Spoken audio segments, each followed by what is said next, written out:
अध्याय 71। एक और स्तर ऊपर। ये जियाओ ने थोड़ा झिझकते हुए जेली जैसी चीज को निगल लिया और जैसे ही उसने उस जेली जैसी चीज को निगला, उसे अपने पेट में एक विशाल ऊर्जा का विस्फोट महसूस हुआ। उसे ऐसा महसूस हुआ मानो वह विस्फोट करने वाला हो। वह जल्दी से बैठ गया और 9 ड्रैगन यूनिवर्सल सर्कुलेशन तकनीक की पहली परत प्रसारित करना शुरू कर दिया। बड़ी मात्रा में आध्यात्मिक ऊर्जा मेरिडियन के माध्यम से उसके शरीर के अंदर जाने लगी। वह पहले से ही क्यूई संक्षेपण क्षेत्र के छठे चरण के चरम पर था। अब जब उसके शरीर में बड़ी मात्रा में आध्यात्मिक ऊर्जा थी तो वह तुरंत क्यूई संक्षेपण क्षेत्र के 7वें चरण की बाधा की ओर बढ़ गया। बूम! उसे ऐसा महसूस हुआ जैसे उसके शरीर के भीतर की ऊर्जा किसी चीज से टकरा गई और उसके शरीर के अंदर किसी चीज के टूटने की आवाज आई। तुरंत उसकी आभा मजबूत हो गई और बड़े अंतर से बढ़ गई और अंततः उसने क्यूई संघनन क्षेत्र के 7वें चरण को हासिल कर लिया। क्यूई संघनन क्षेत्र का 7वां चरण। हाँ, अब मैं क्यूई संघनन क्षेत्र के 7वें चरण में एक मार्शल आर्टिस्ट हूँ। मैंने कभी नहीं सोचा था कि प्रतियोगिता के पहले दौर के इन 7 दिनों में मैं एक मार्शल आर्टिस्ट बन जाऊंगा। क्यूई संघनन क्षेत्र के तीसरे चरण से क्यूई संघनन क्षेत्र के 7वें चरण का। ये जियाओ जोर से हंसा और जब उसने खुद को शांत किया तो उसने लिटिल येलो की ओर देखा। वह अभी भी लिटिल येलो के शरीर के भीतर से थोड़ी सी भी आध्यात्मिक ऊर्जा महसूस नहीं कर सका। वह एक दिन से अधिक समय तक लिटिल येलो के साथ था और इस दौरान उसने पहले ही 10 से अधिक दूसरी रैंक के जादुई जानवर को निगल लिया था। लेकिन लिटिल येलो में रत्ती भर भी बदलाव देखने को नहीं मिला। यह अब भी वैसा ही था जैसा पहले था। और अब उसने एक बड़ा आधा हिस्सा भी निगल लिया जो पहले से ही जेली जैसी चीज का लगभग 80% था और उसे केवल जेली जैसी चीज का लगभग 20% ही खाने को मिला। लेकिन केवल 20% के साथ भी उन्होंने एक बड़ा कदम आगे बढ़ाया और क्यूई संक्षेपण क्षेत्र के 7वें चरण में एक मार्शल आर्टिस्ट बन गए। ये जानना होगा कि कई मार्शल कलाकार ठीक से यह कदम आगे नहीं बढ़ा पाए क्योंकि क्यूई संघनन क्षेत्र के 6ठे और 7वें चरण के बीच एक अड़चन थी। दूसरी ओर लिटिल येलो ने 80% से अधिक जेली जैसा पदार्थ निगल लिया और पहले की तुलना में इसमें रत्ती भर भी अंतर नहीं आया। यह अब भी बिल्कुल वैसा ही है जैसा पहले था। ये जियो ने सोचा कि यह अफसोस की बात है। यदि वह पूरे लाल जेली जैसे पदार्थ का सेवन कर लेता तो कौन जानता है कि क्यूई संघनन क्षेत्र के कितने चरणों का स्तर ऊपर हो सकता था। लेकिन उसके मन में फिर एक विचार कौंध गया। ये जेली जैसा पदार्थ कहाँ से आता है? क्या यह उन मार्शल सम्राट दायरे के मार्शल आर्टिस्ट से संबंधित है? क्या यही वो चीज है जिसके लिए वो आपस में लड़ रहे थे? यदि ऐसा है तो उन 2 मार्शल सम्राटों के हाथों में इसका और भी बहुत कुछ होना चाहिए। हो सकता है उनकी लड़ाई के दौरान जेली जैसा कुछ पदार्थ जमीन पर गिर गया हो और लिटिल येलो ने उसे खोज लिया हो। लेकिन वास्तव में वह जेली जैसी चीज क्या थी? वैसे भी इस यात्रा में मुझे बहुत कुछ हासिल हुआ है। मुझे जल्दी करके रिपोर्ट करने के लिए वापस जाना होगा। जब ये जियाओ रिपोर्ट करने के लिए वहां पहुंचे तो वहां पहले से ही सैकड़ों प्रतिभागी मौजूद थे। चूंकि प्रतिभागियों की संख्या सैकड़ों में थी, इसलिए पंक्तियों की 6 पंक्तियां थीं। पंक्ति की प्रत्येक पंक्ति 5 महान संप्रदायों और शाही परिवार के बीच 1 सेकंड का प्रतिनिधित्व करती थी। ये जियाओ ने भी बेतरतीब ढंग से एक पंक्ति चुनी और उपस्थित अंतिम प्रतिभागियों के पीछे खड़े हो गए। काफी देर बाद 2 और प्रतिभागियों के बाद उनकी बारी आने वाली थी तभी प्रतिभागियों के बीच हंगामा शुरू हो गया। अरे क्या आपने देखा? लिन हाओ ने परीक्षक को कुल 150 सेकंड रैंक का बीस्ट स्कोर दिया। क्या सच में? हाँ, मैंने कभी नहीं सोचा था कि वह केवल 7 दिनों में इतने सारे दूसरे दर्जे के जादुई जानवरों को मार सकता है। लेकिन उसे इतने सारे दूसरे दर्जे के जादुई जानवर कहाँ मिले? यहाँ तक कि जू किंग के पास केवल 62 दूसरे दर्जे के जानवर थे। क्या किस्मत है! वह वास्तव में एक भाग्यशाली व्यक्ति है जिसने इतने सारे दूसरे दर्जे के जादुई जानवरों का सामना किया। जब ये जियो ने ये सुना तो वह भी आश्चर्यचकित रह गया। उसे यह जानना होगा कि वे दोनों कोहरे की दीवार के दूसरी ओर थे, लेकिन वह केवल 136 सेकंड रैंक के जादुई जानवर को मारने और इकट्ठा करने में कामयाब रहा। अरे, आप कहाँ देख रहे हैं? यदि आप रिपोर्ट नहीं करना चाहते हैं तो बस स्थानिक बैग वापस दे दें और बकवास करें। ये जियाओ को अचानक एक अप्रिय आवाज सुनाई दी। जब उसने मुड़कर देखा तो पाया कि अब उसकी बारी आ चुकी है। उसने झट से स्थानिक बैग वापस दे दिया। हम्फ। वह आदमी जो हर किसी के स्थानिक बैग को इकट्ठा कर रहा था और दूसरे रैंक के जानवर के कोर की गिनती कर रहा था, उसने हल्के से सूंघा और ये जियो के हाथ से स्थानिक बैग ले लिया। यह है। उस आदमी ने अपनी आध्यात्मिक ऊर्जा से स्थानिक थैले के भीतर खोज की और वह कई दूसरी श्रेणी के जानवरों के कोर को देखकर आश्चर्यचकित रह गया। उसने सारे जानवर का कोर निकाल लिया। जब उपस्थित अन्य प्रतिभागियों ने उस कई जानवरों को देखा तो वे लंबी सांस लेने से खुद को नहीं रोक सके। कुल 136 सेकंड रैंक का जानवर को पास। आपका क्या नाम है? ये जियो। ठीक है, आप वापस जा सकते हैं और 2 दिन बाद सुबह यहां आ जाना। प्रतियोगिता का दूसरा दौर 3 दिन बाद शुरू होगा। उस आदमी ने धीरे से कहा। उसकी अभिव्यक्ति उदासीनता से आश्चर्य में बदल गई। ये जियाओ ने सिर हिलाया और चला गया। कुछ ही समय बाद एक और अफवाह हो रही। एक युवा व्यक्ति सामने आया है जो लिनहाओ के साथ समान रूप से खड़ा हो सकता है। यह अलग बात थी कि उस युवक का नाम कोई नहीं जानता। दूसरी ओर ये जियाओ उस सराय में लौट आया जिसमें वह पहले था और फिर से 10 दिनों के लिए कमरा किराए पर ले लिया। पहले तो वह काफी देर तक नहाए और नहाने के बाद बिस्तर पर ही सो गए। वह लगभग एक दिन सोया और दूसरे दिन ही उठा। पहले की तरह वह नीचे गया, भरपेट खाना खाया और उसके बाद ही वह सराय से बाहर चला गया। वह लक्ष्यहीन होकर चल रहा था तभी उसे अपने से कुछ मीटर की दूरी पर एक परिचित व्यक्ति दिखाई दिया। ये झो यान था। ये जियाओ ने उसे करीब से देखा और देखा कि वह अभी भी क्यूई संघनन क्षेत्र के पहले चरण में था। पिछली बार जब ये जियाओ ने उसे देखा था तो उसने बड़े बुजुर्ग से सुना था कि झो यान भी प्रतियोगिता में भाग लेने की योजना बना रहा था। चूंकि झो यान यहाँ था, इसका मतलब है कि उसने प्रतियोगिता में भाग लिया था, लेकिन उसके चेहरे के भाव से यह स्पष्ट था कि वह प्रतियोगिता के पहले दौर में असफल हो गया था और यह भी स्पष्ट था कि इस प्रतियोगिता में कई कृषक भाग ले रहे थे और उनमें से सबसे कमजोर क्यूई संक्षेपण क्षेत्र के तीसरे चरण में था। झो यान क्यूई संक्षेपण क्षेत्र के पहले चरण में केवल एक मार्शल कलाकार था, इसलिए यह बहुत संभावना थी कि वह अकेले एक भी दूसरे रैंक के राक्षस का शिकार करने में असमर्थ था और यदि वह एक समूह में शिकार करता था तो पर्याप्त दूसरा रैंक नहीं था। उसके हाथ में बीस्ट कोर है जो उसे शीर्ष 300 में स्थान दिला सकता है। अब वह निराश होकर सिल्वर मून संप्रदाय की ओर लौट रहा था। जब ये जियाओ की नजर पहली बार उस पर पड़ी तो उसकी आंखों में नफरत चमक उठी। इस समय वह झो यान को 1000 टुकड़ों में तोड़ने के अलावा कुछ भी नहीं चाहता था। ये जियाओ ने गुप्त रूप से इंपीरियल सिटी से बाहर उसका पीछा किया। ये स्पष्ट था कि झो यान के पास टेलीपोर्टेशन सकल का उपयोग करने के लिए पर्याप्त पैसा नहीं था। झो यान गहरे विचार में था कि सिल्वर मून संप्रदाय के ग्रैंड एल्डर का सामना कैसे किया जाए, तभी अचानक उसके सामने एक आकृति प्रकट हुई। ये जियो, क्या तुम पहले ही नहीं मर गए हो? झो यान ने ठंडी सांस ली और कांपती आवाज में पूछा। उसे अब भी विश्वास नहीं हो रहा था कि ये जियाओ अभी भी जीवित है और वह उसके सामने है। अरे तुम क्या सोचते हो? ये जियाओ ठंडे स्वर में मुस्कुराया। झो यान को ये जियाओ के शरीर से एक तीव्र आभा निकलती हुई महसूस हुई। वह मूर्ख नहीं था। वह तुरंत समझ गया कि ये जियाओ निश्चित रूप से उससे कई गुना अधिक मजबूत था, लेकिन कैसे? उसके पास इसके बारे में सोचने का समय नहीं था। वह मदद के लिए पुकारना चाहता था, लेकिन जब उसने चारों ओर देखा तो उसका चेहरा तुरंत और भी उदास हो गया क्योंकि वहां कोई भी मौजूद नहीं था। वह इस समय एक सुनसान सड़क पर था। वहां कोई साधारण पक्षी भी मौजूद नहीं था।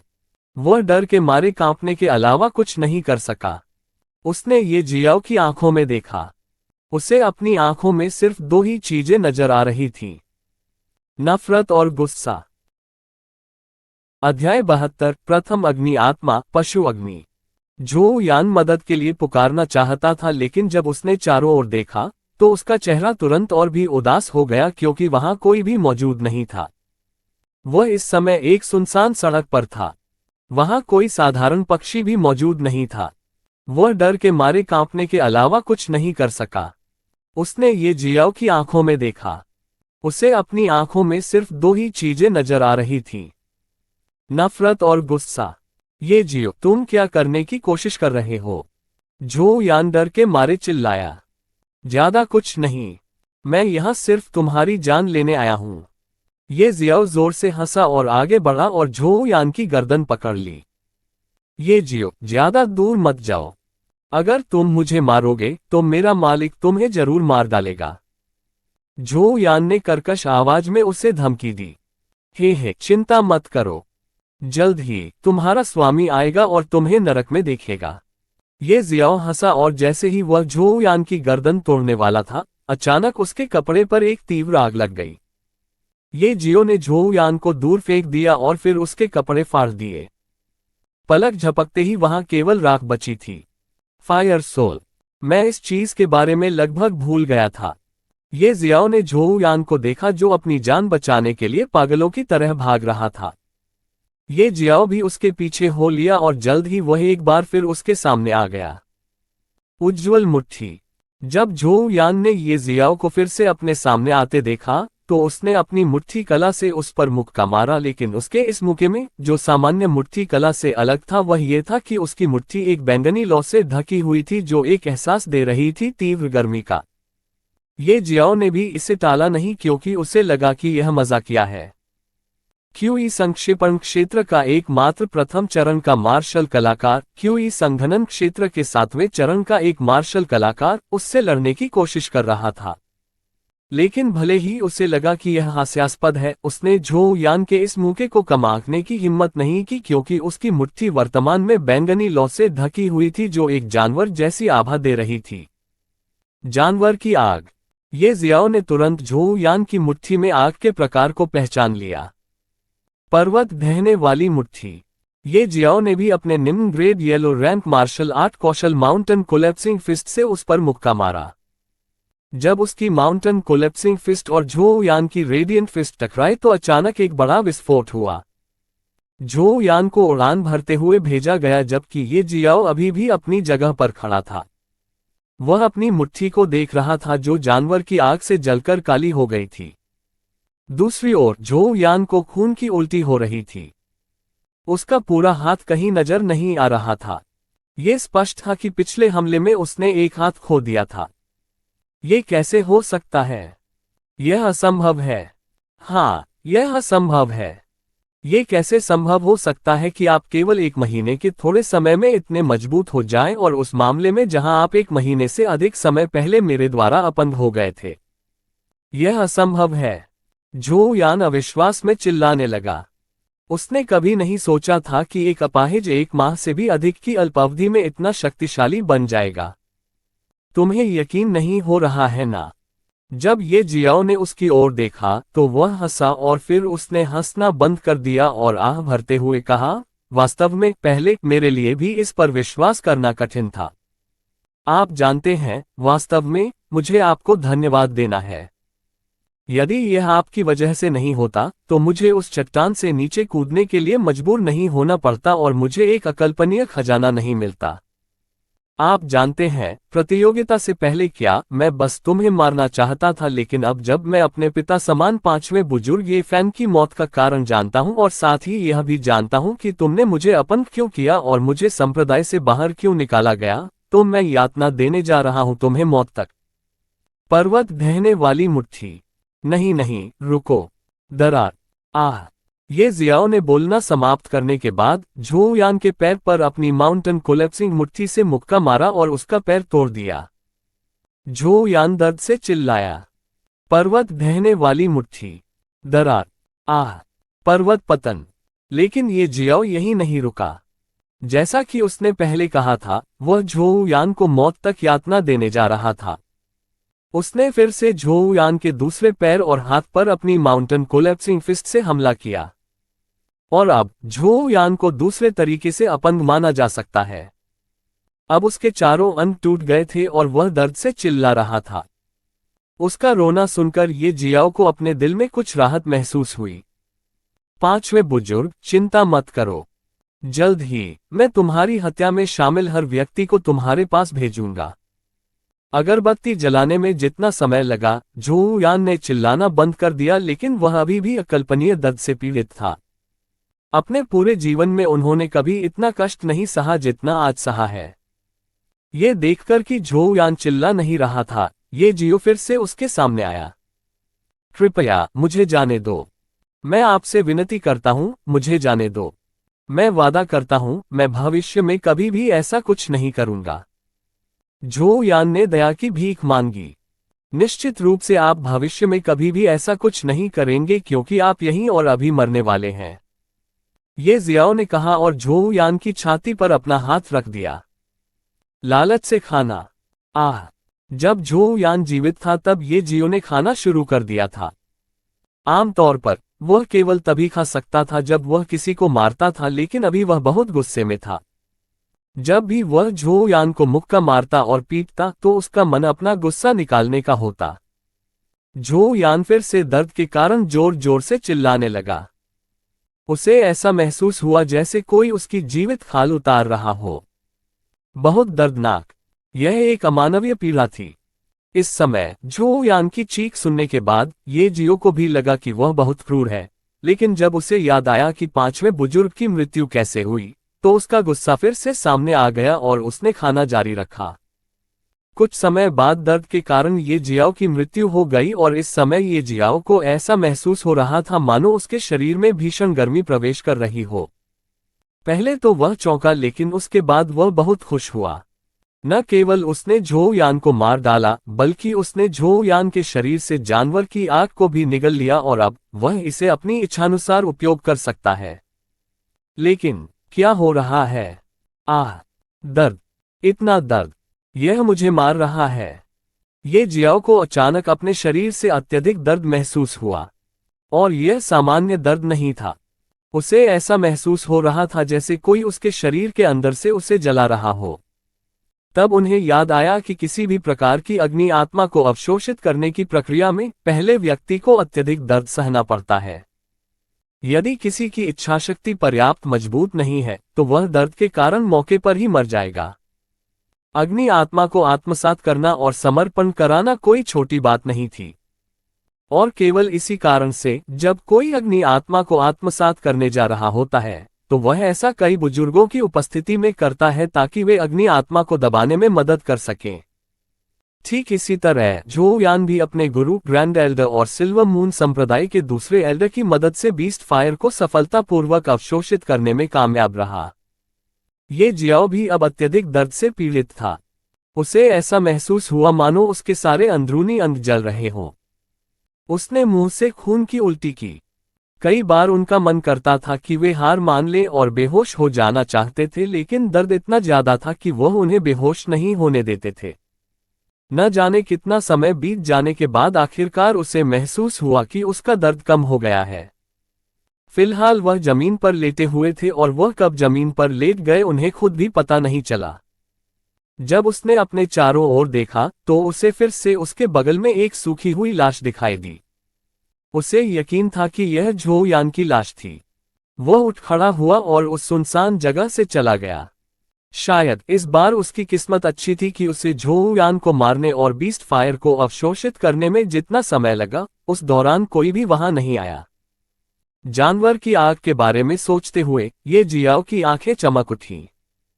वह फिर रुका और एक छुपी हुई जगह ढूंढने लगा। फिर उसने अपना हाथ अपने सामने उठाया और अचानक उसकी हथेली पर बैंगनी रंग की लौ जलने लगी, लेकिन आश्चर्य की बात यह थी कि इससे उसे कोई नुकसान नहीं हुआ, जबकि पहले जब झो यान ने इस आग से उस पर हमला किया था तो उसका हाथ जलकर काला हो गया था। ये याद करते हुए कि उसका हाथ पहले भी जल चुका था, जब ये जियाओ ने फिर से अपने हाथ की ओर देखा तो उसे वहां जले का एक निशान भी नहीं मिला। उसे आश्चर्य हुआ कि उसका घाव अपने आप ठीक हो गया। उसे इसका कारण नहीं पता था, लेकिन फिर भी ये तब तक अच्छा था जब तक इससे उसे कोई नुकसान नहीं हुआ और उसे कुछ लाभ हुआ। ये जियाओ ने अपनी हथेली पर बैंगनी रंग की आग को देखा। यह उनकी पहली फायर सोल थी। एक जानवर की आग। अध्याय 73 ग्रैंडमास्टर वांग। ये जियाओ उस सराय में लौट आया जहां वह रह रहा था और अपने कमरे में चला गया। लौटने के बाद ये जियो फिर से अपने कमरे से गायब हो गया और स्वर्गीय मोती की दुनिया के अंदर घास के मैदान में दिखाई दिया। क्लाउड स्मोक फॉरेस्ट से बाहर आने से पहले ये जियाओ ने लिटिल येलो को स्वर्गीय मोती की दुनिया में भेजा ताकि यह किसी का ध्यान आकर्षित न करे। उसने कुछ देर तक घास के मैदान में लिटिल येलो की तलाश की लेकिन वह नहीं मिला तो उसने सोचा कि शायद लिटिल येलो जंगल में चला गया है क्योंकि जब वह पहली बार यहाँ आया था तो वह वहां जाने के लिए बहुत उत्साहित था। इस बारे में सोचते हुए ये जियाओ ने लिटिल येलो की बात को नजरअंदाज कर दिया क्योंकि उसे नहीं पता था कि इसे वापस यहाँ कैसे बुलाया जाए। अब जब बीस्ट फायर उसकी फायर सोल के रूप में गर्म हो गया तो ये जियो ने गोलियों को परिष्कृत करना शुरू कर दिया।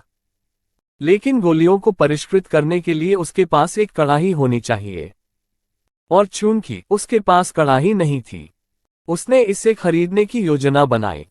लेकिन औषधीय गोलियों को परिष्कृत करने के लिए कड़ाही खरीदने के लिए बहुत अधिक धन की आवश्यकता होती थी। ये जियाओ फिर गया और नदी पार करने के बाद उस छोटे पहाड़ के सामने पहुंचा जो 12 बड़े पहाड़ों से घिरा हुआ था। वहां उसने फिर छोटे पहाड़ में 12 छोटी गुफाएं देखी जो 12 बड़े पहाड़ों की ओर जाती थीं। 11 गुफाओं के मुहाने पर अभी भी हल्की रुकावट थी। वह उस गुफा के अंदर चला गया जिसमें प्रकाश अवरोध नहीं था। ये वह गुफा थी जो बड़े पहाड़ की ओर जाती है जिसमें निम्न श्रेणी का स्पिरिट स्टोन है। पिछली बार जब वह यहाँ आया था तो ये जियो ने कुल 1000 लो ग्रेट स्पिरिट स्टोन्स का खनन किया था, और उन 1000 लो ग्रेट स्पिरिट स्टोन्स में से उसने 100 स्पिरिट स्टोन्स की नीलामी की। तो उसके पास अभी भी 900 स्पिरिट स्टोन बचे थे। इस बार उसने फिर से स्पिरिट पत्थरों का खनन शुरू कर दिया और लगभग 4 घंटे के बाद वह गुफा से बाहर आया।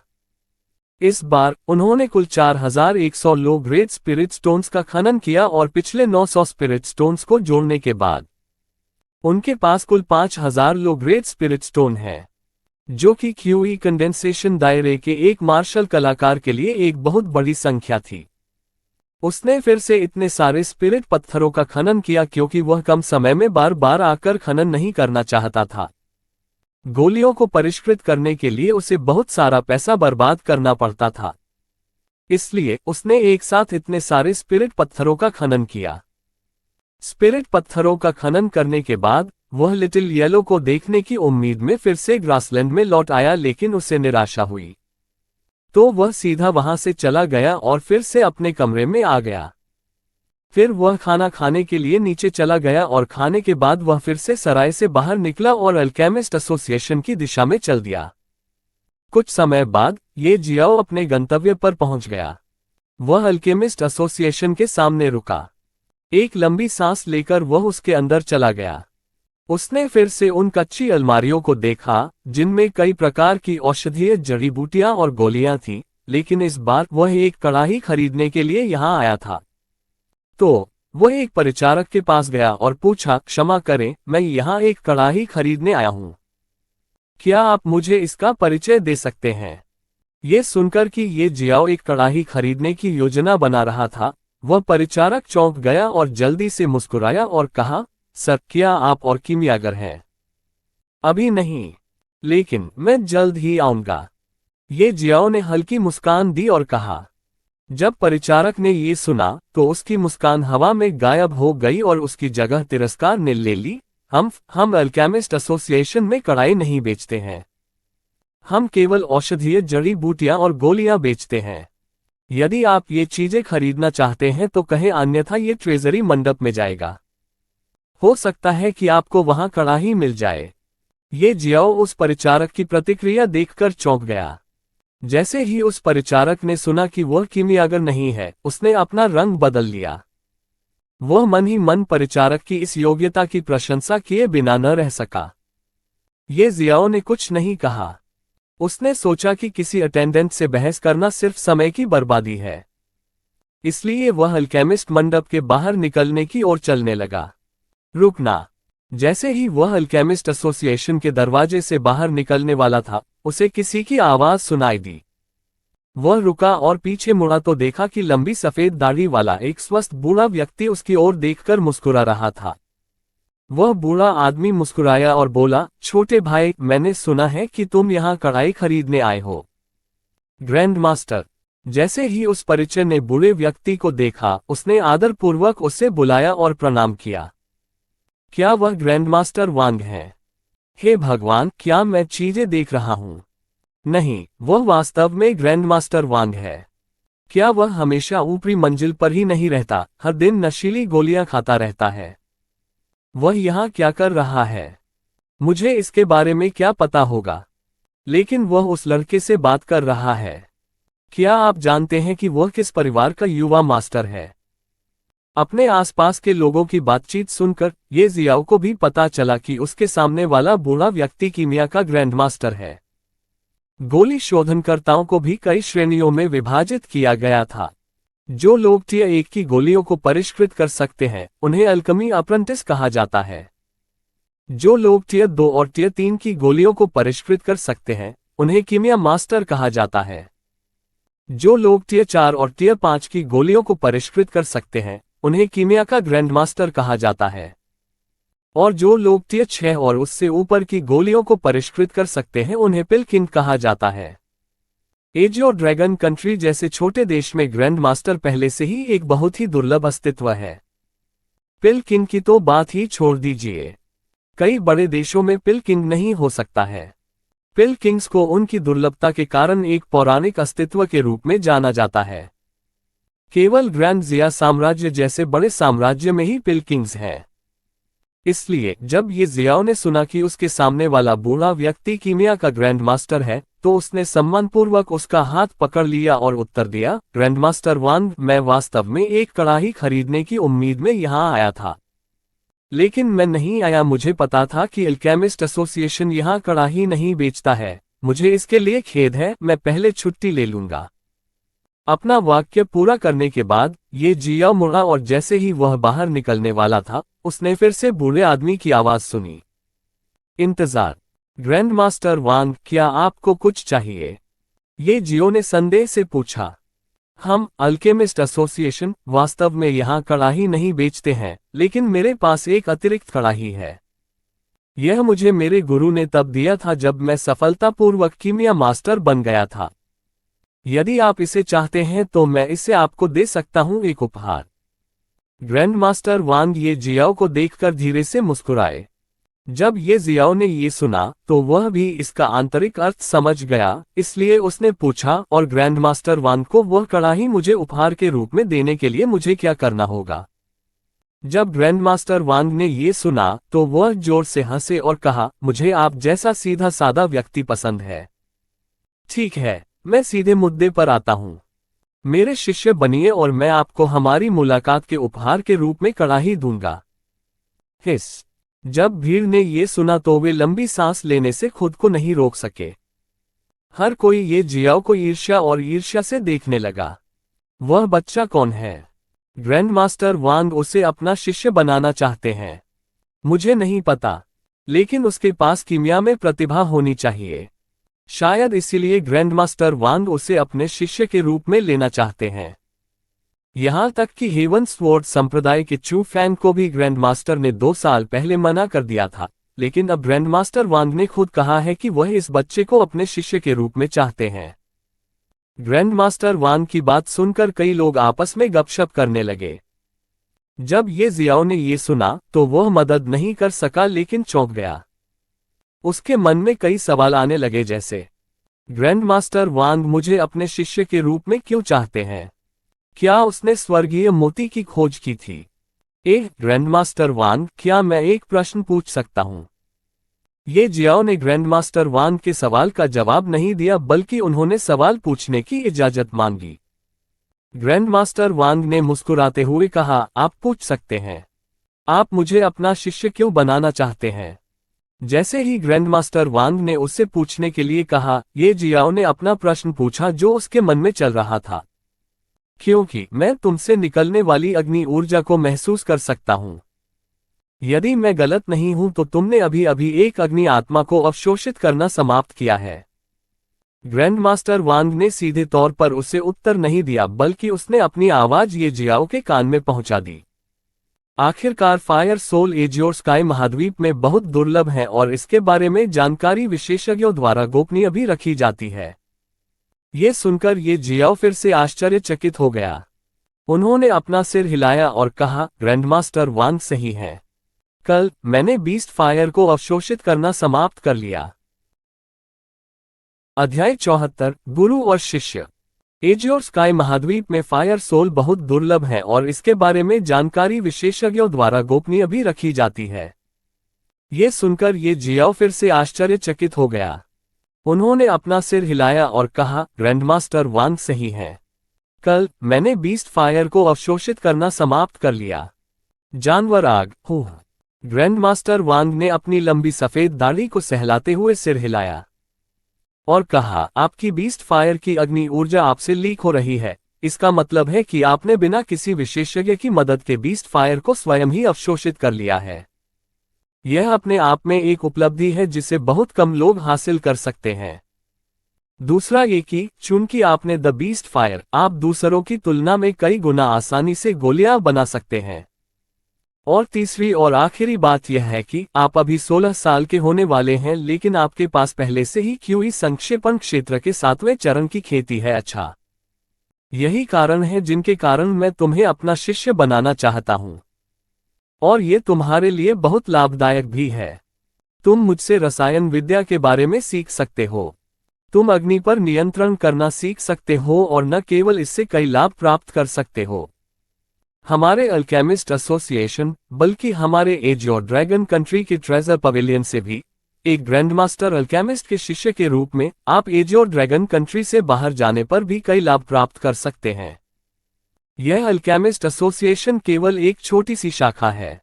एजियोर स्काई महाद्वीप के चारों ओर इस तरह की हजारों शाखाएं हैं।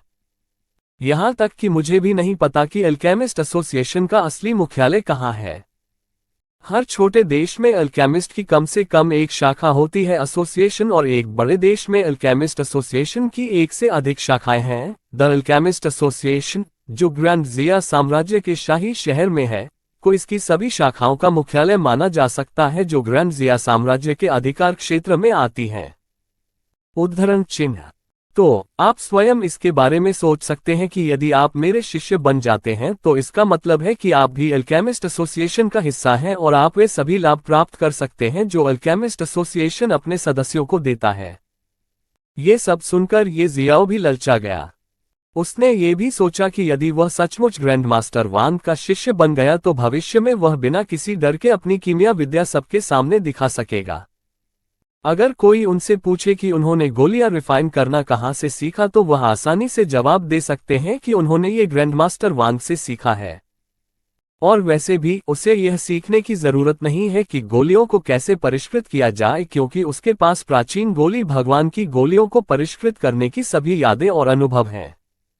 उसे बस 1 या 2 बार अभ्यास करने की आवश्यकता है और वह हर प्रकार की गोलियों को सफलतापूर्वक परिष्कृत कर सकता है। इस सब के बारे में सोचते हुए ये जियो ने अपना सिर हिलाया, ग्रैंडमास्टर वांग को 3 बार प्रणाम किया और कहा, शिष्य ये जियो मास्टर का स्वागत करता है। अच्छा अच्छा, हा, अब मेरे पास भी एक प्रतिभाशाली शिष्य है। ग्रैंडमास्टर वांग ने अपनी लंबी सफेद दाढ़ी पर हाथ फेरा और जोर से हंसे। फिर उसने एक कड़ाही निकाली और ये जियाओ को दी, ये लो, इसे ले लो। ये जियाओ ने ग्रैंडमास्टर वांग के हाथ से कड़ाही ले ली और उसे ध्यान से देखा क्योंकि यह उनकी पहली कड़ाही थी। यह कोई साधारण कड़ाही नहीं थी। ये जियाओ अपने हाथ में कड़ाही के साथ अपनी आध्यात्मिक ऊर्जा को गूंजता हुआ महसूस कर सकता था। लो ग्रेट स्पिरिट टियर कॉल्ड्रॉन, ये जियाओ ने जोर से कहा। यह अल्केमिस्ट एसोसिएशन था और यहाँ कई कीमियागर थे।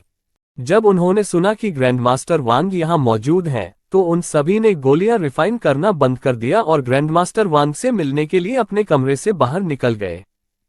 और अब जब उन्होंने सुना कि ग्रैंडमास्टर वांग ने ये जियो को लो ग्रेट स्पिरिट टियर कॉल्ड्रॉन दिया है, तो उन सभी को उससे ईर्ष्या महसूस हुई।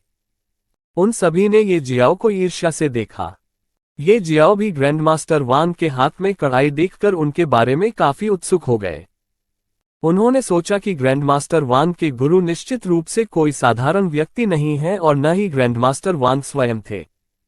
ये जानना होगा कि कड़ाही बहुत दुर्लभ है। एक अच्छी कड़ाही को निखारने के लिए कई प्रकार की बहुमूल्य सामग्री जुटानी पड़ती है। हो सकता है पूरे अल्केमिस्ट एसोसिएशन में ग्रैंडमास्टर वांग को छोड़कर केवल ये जियो के पास अब स्पिरिट टियर कड़ाही है। फिर ये जियाओ ने कड़ाही को अपनी स्थानिक अंगूठी में रखा, हाथ पकड़ते हुए थोड़ा झुका और कहा, ये जियो शिष्य को इतना कीमती उपहार देने के लिए गुरु को धन्यवाद देता है। हाँ, कोई चिंता नहीं, कोई चिंता नहीं। ग्रैंड मास्टर वांग ने हंसते हुए कहा, आप प्रतियोगिता के लिए यहाँ आए हैं, ठीक है। जाओ और चिंता मत करो, किसी भी संप्रदाय के अनुयायी बनने के बाद भी तुम मेरा मार्गदर्शन लेने के लिए यहाँ आ सकते हो। मैं भी आऊंगा। वहां प्रतियोगिता का दूसरा दौर देख रहा हूं। ग्रैंड मास्टर वांग ने खुशी से कहा, मास्टर, अब जब आपने मुझे इतना कीमती उपहार दिया है, अगर मैं आपको कुछ नहीं देता तो क्या इसका मतलब यह नहीं है कि मैं अविवाहित हूं? मेरे पास भी आपके लिए एक उपहार है।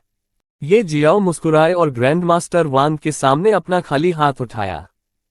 अचानक एक रोशनी चमकी और उसके हाथ में एक औषधीय जड़ी बूटी दिखाई दी। Jade lotus. Grand master Wang ने ज़ेड लोट्स को देखा और कहा, और फिर इससे ये जियो से ले लिया। जैसे ही वह उसे रखने ही वाला था, उसे लगा कि कुछ गड़बड़ है। इसकी जीवन ऊर्जा इतनी मजबूत क्यों है? ये कैसे संभव है?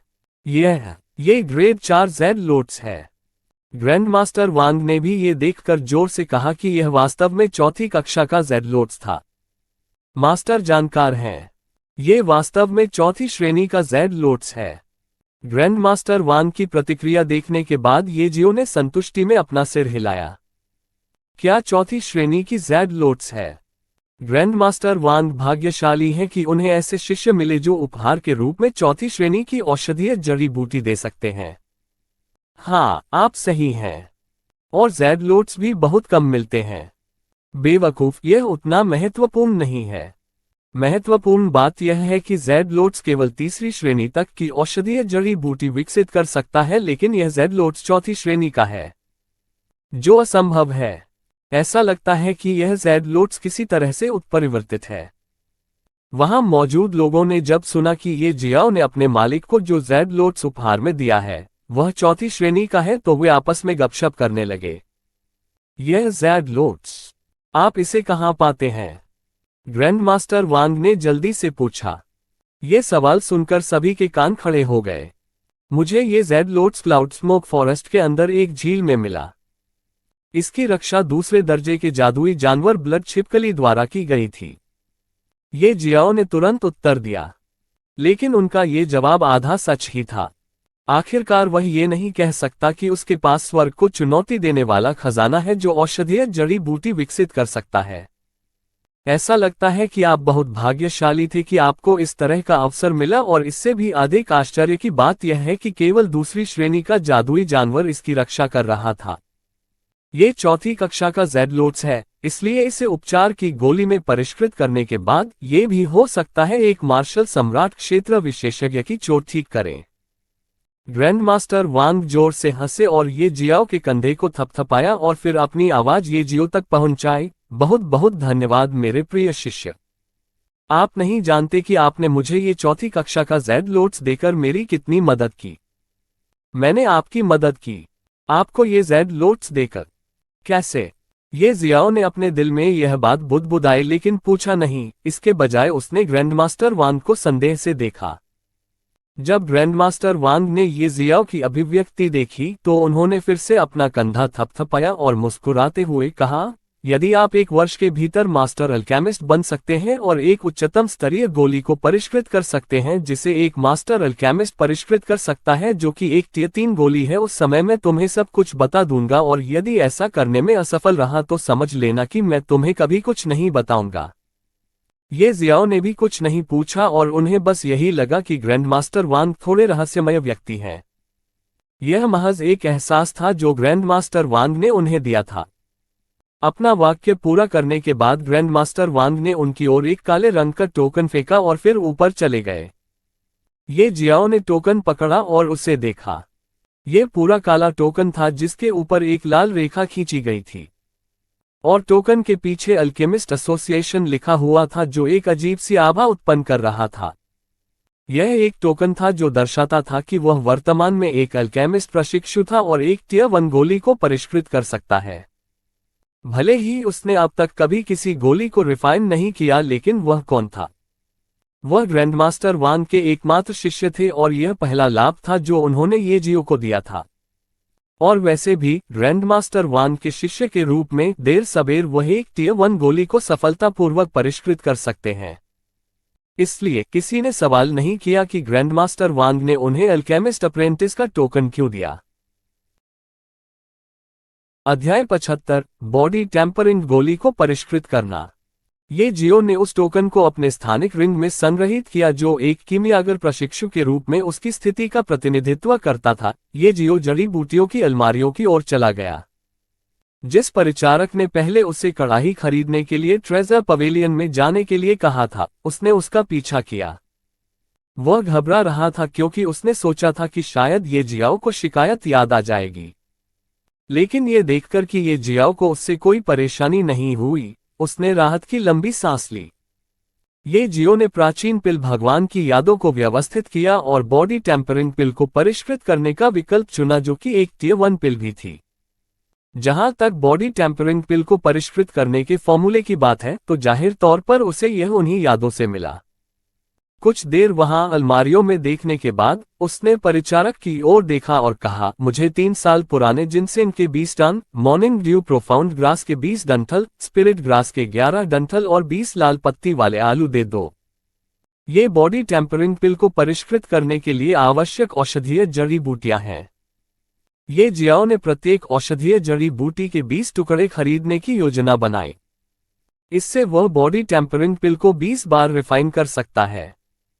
इसलिए भले ही वह 3 या 4 बार परिष्कृत करने में विफल रहे, इससे कोई फर्क नहीं पड़ेगा। उन्होंने परिचारक से कहा कि वह बॉडी टेम्परिंग पिल को परिष्कृत करने के लिए स्पिरिट ग्रास को छोड़कर प्रत्येक औषधीय जड़ी बूटी के 20 टुकड़े दे। वह स्पिरिट ग्रास के केवल 11 डंठल चाहता था क्योंकि उसके पास पहले से ही स्पिरिट ग्रास के 9 और डंठल थे। स्पिरिट ग्रास के ये 9 डंठल स्पिरिट ग्रास के पिछले 10 डंठलों से बचे थे, जिन्हें उन्होंने अपनी नींव को मजबूत करने के लिए खरीदा था। उस परिचारक ने इस बार बहुत जल्दी से ये जियो द्वारा बताई गई सभी औषधीय जड़ी बूटियों को निकाल लिया और फिर वही ये जियो को काउंटर पर ले गया और काउंटर वाली लड़की को सब कुछ दे दिया और उसके कान में कुछ कहा और फिर वही ये जियो के पीछे खड़ा हो गया।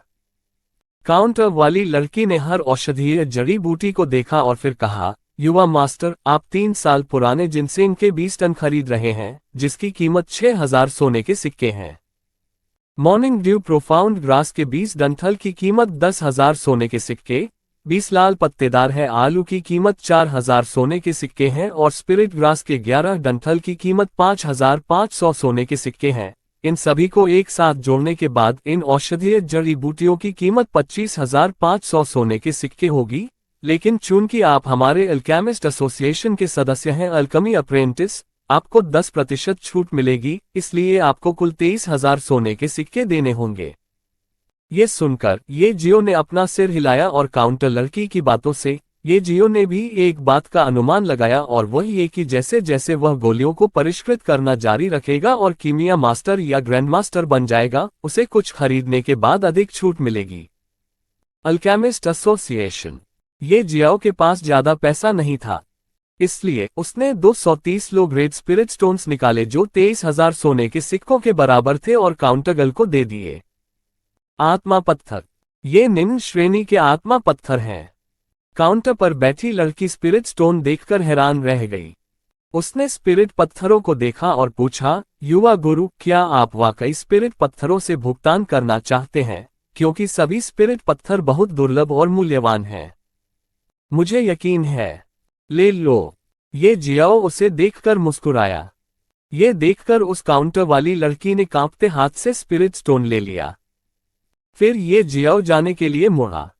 जैसे ही ये जियाओ अल्केमिस्ट एसोसिएशन के गेट से बाहर निकलने वाला था, वह पीछे मुड़ा और परिचारक को एक लो ग्रेड स्पिरिट स्टोन फेंक दिया जिससे उसे औषधीय जड़ी बूटियां खरीदने में मदद मिली और फिर वह चला गया। उस परिचारक ने झट से स्पिरिट स्टोन पकड़ लिया और जब उसने उस पर नजर डाली तो वह उत्तेजना से कांपने से खुद को नहीं रोक सका। ये उस काउंटर वाली लड़की ने भी देख लिया। फिर उसने ईर्ष्या से परिचय की ओर देखा।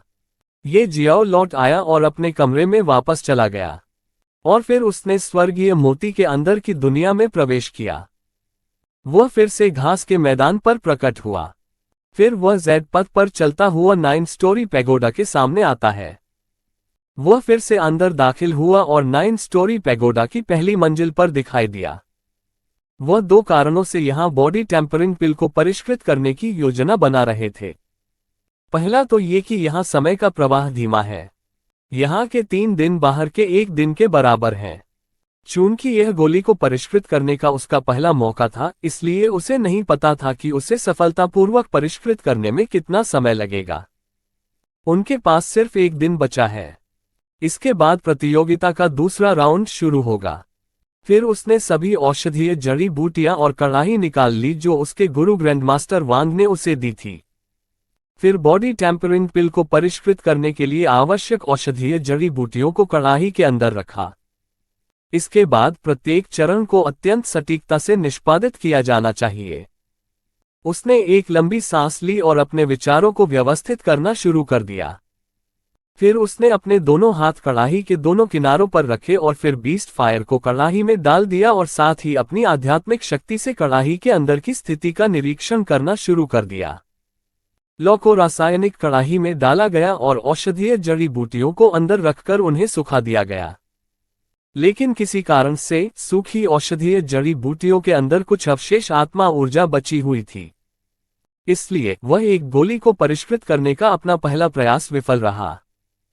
फिर भी ये जियाओ इससे हतोत्साहित नहीं हुआ। उन्हें भी यही उम्मीद थी। वैसे भी अपने पहले ही प्रयास से उन्होंने कुछ चीजें सीख भी लीं।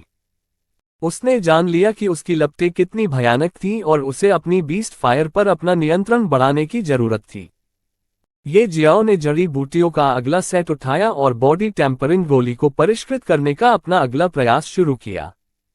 इस बार उन्होंने आग की लपटों को सही ढंग से नियंत्रित करने के लिए अपने नियंत्रण पर विशेष ध्यान देना सुनिश्चित किया। उसने कड़ाही के अंदर औषधीय जड़ी बूटियों को सावधानी से रखा, लेकिन फिर भी नतीजा असफलता ही निकला। उसने फिर से गोली को परिष्कृत करने का प्रयास किया, लेकिन वह फिर से असफल रहा। लगातार 3 बार विफलता का अनुभव करने के बाद ये जियाओ मदद नहीं कर सका, लेकिन कुछ हद तक निराश हो गया। लेकिन फिर भी चाहे कुछ भी हो, उसे गोली को परिष्कृत करना होगा। और ऐसा नहीं था कि गोली को परिष्कृत करने के ये 3 प्रयास व्यर्थ थे। उसके पास पहले से ही प्राचीन पिल भगवान का ज्ञान और अनुभव था और अब उसकी बीस्ट फायर पर उसका नियंत्रण भी अपने चरम पर पहुंच गया था। और उसने गोली बनाने के संबंध में अपना कुछ अनुभव भी विकसित किया। उन्होंने कुछ देर आराम किया और फिर उन्होंने चौथी बार बॉडी टेम्परिंग पिल को परिष्कृत करने का प्रयास किया। अपने चौथे प्रयास में उन्होंने औषधीय जड़ी बूटियों को सफलतापूर्वक सुखाया और उसमें से सारी स्पिरिट क्यूई निकाल ली। अब वह कीमिया के अगले चरण में प्रवेश कर गया। जब वह बॉडी टेम्परिंग गोली बनाने की कोशिश कर रहा था, तो उसने अपनी आध्यात्मिक शक्ति की मदद से कड़ाही के अंदर झांक कर देखा। उन्होंने औषधीय जड़ी बूटियों द्वारा उत्सर्जित स्पिरिट क्यूई के विभिन्न रंगों को देखा। अब उसने इन स्पिरिट क्यूई में हेरफेर करना शुरू कर दिया, उन्हें एक भंवर बनाने के लिए घुमाया। पहले से ही सूख चुकी औषधीय जड़ी बूटियों को भी उनकी आध्यात्मिक ऊर्जा द्वारा इंजेक्ट किया गया और औषधीय पाउडर में बदल दिया गया। ये जियाओ अब क्यूई संघनन क्षेत्र के 7वें चरण में था। उसके पास अच्छी मात्रा में आध्यात्मिक ऊर्जा थी, फिर भी वह पहले से ही अपनी सीमा के करीब था। बीस्ट फायर को नियंत्रित करना और उसके तापमान को बढ़ाने और घटाने के लिए हर बार उसमें हेरफेर करना, जिसके परिणामस्वरूप वह अपनी सीमा तक पहुंच गया। ये जियो ने जो भंवर बनाया था वह एक गोली के लिए बहुत बड़ा था, इसलिए उसने भंवर को 4 बराबर भंवरों में बांट दिया और फिर उसने स्पिरिट क्यूई के 4 भंवरों को औषधीय शक्ति के 4 बराबर भागों के साथ मिलाना शुरू कर दिया। ऐसा करते समय ये जियाओ की भौहें सिकुड़ने लगी और उसके माथे से बहुत पसीना आने लगा। न केवल उसे लौ को नियंत्रित करने के लिए अपनी आध्यात्मिक ऊर्जा का उपयोग करने की आवश्यकता थी, बल्कि उसे स्पिरिट क्यूई के भंवर के साथ साथ औषधीय पाउडर को नियंत्रित करने और उन्हें एक साथ मिलाने के लिए भी इसकी आवश्यकता थी, जिसने उसे बड़ी मात्रा में स्पिरिट एनर्जी का उपभोग करने के लिए मजबूर किया। अगर कोई यहाँ होता और उसे ऐसा करते हुए देखता, तो वे निश्चित रूप से ये जियो को पागल समझेंगे। आमतौर पर किमी अगर पहली बार किसी गोली को परिष्कृत करते समय हमेशा एक ही गोली बनाते थे, लेकिन ये जियाओ एक बार में 4 गोलियां बनाने की कोशिश कर रहा था। कोई आश्चर्य नहीं, इसके परिणामस्वरूप उसे अपनी आध्यात्मिक ऊर्जा की बड़ी मात्रा का उपभोग करना पड़ा, जिससे वह अपनी सीमा तक पहुंच गया। स्पिरिट क्यूई के 4 भावर औषधीय पाउडर के साथ सम्मिलन करते हुए तेजी से घूम रहे थे। कुछ समय बाद उन्होंने अंततः उन्हें एक साथ जोड़ दिया और इसे एक गोलाकार आकार दिया, जिससे 4 गोलियां बन गईं। आखिरकार मैं सफल हुआ। मैंने इन 4 बॉडी टेम्परिंग पिल्स को निखारने में ही पूरा दिन खर्च कर दिया। कीमिया को वास्तव में बहुत समय की आवश्यकता होती है, ये जियाओ ने आह भरते हुए खुद से कहा। अध्याय 76 प्रतियोगिता का दूसरा दौर। ये जियाओ ने कड़ाही का ढक्कन खोला और उसके अंदर देखा। अंदर 4 गोल सफेद रंग की गोलियां थीं जिनसे बहुत गहरी सुगंध आ रही थी।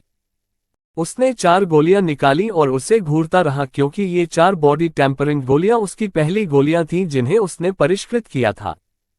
उसके बाद उन्होंने इसे गोली की बोतल में संग्रहित किया और गोलियों के अगले बैच को परिष्कृत करना जारी रखा। अपनी पहली सफलता के बाद ये जियाओ ने औषधीय जड़ी बूटियों के शेष सभी 16 सेटों को सफलतापूर्वक परिष्कृत किया और हर बार उन्होंने प्रति सेट 4 गोलियां परिष्कृत की। कुल मिलाकर 64 गोलियां और पिछली 4 गोलियों को जोड़कर उन्होंने सफलतापूर्वक 68 गोलियां परिष्कृत की। गोलियों को परिष्कृत करने की प्रक्रिया के दौरान उन्होंने कुछ सांसों के लिए भी आराम नहीं किया, तो अब वो बहुत थक गया था। ये जियाओ एक बार फिर सराय के अंदर अपने कमरे में दिखाई दिया। जैसे ही वह अपने कमरे में प्रकट हुआ, वह तुरंत सो गया। वह गहरी नींद में सोया और जब दोबारा उठा तो प्रतियोगिता के दूसरे दौर का दिन हो चुका था। उसने जल्दी से अपने आप को धोया और उस स्थान पर गया जहां प्रतियोगिता का दूसरा दौर होने वाला है। जब ये जियाओ वहां पहुंचे तो उन्होंने देखा कि वहां पहले से ही कई लोग मौजूद थे। केंद्र में एक बड़ा मैदान बनाया गया था और इसके चारों ओर 3 दिशाओं से हजारों पत्थर की सीटें थीं जो सीढ़ियों की तरह बनाई गई थीं, मुख्य रूप से स्थानीय लोगों के लिए प्रतियोगिता देखने के लिए। अखाड़े के सामने भी 8 पत्थर की सीटें बनी हुई थीं, लेकिन इन पत्थर की सीटों और बाकी पत्थर की सीटों के बीच अंतर ये था कि ये 8 पत्थर की सीटें सिंहासन की तरह बनी हुई थीं, और इन 8 पत्थर के सिंहासन जैसे आसनों के पीछे दसियों छोटे छोटे आसन थे। कई प्रतिभागी पहले से ही मौजूद थे और कई अभी भी आ रहे थे। प्रतियोगिता देखने के लिए काफी संख्या में लोग भी पहुंचे। जब समय की बात हुई, तुमने देखा कि एक निश्चित दिशा से लगभग 20 लोग मैदान की दिशा की ओर उड़ रहे थे।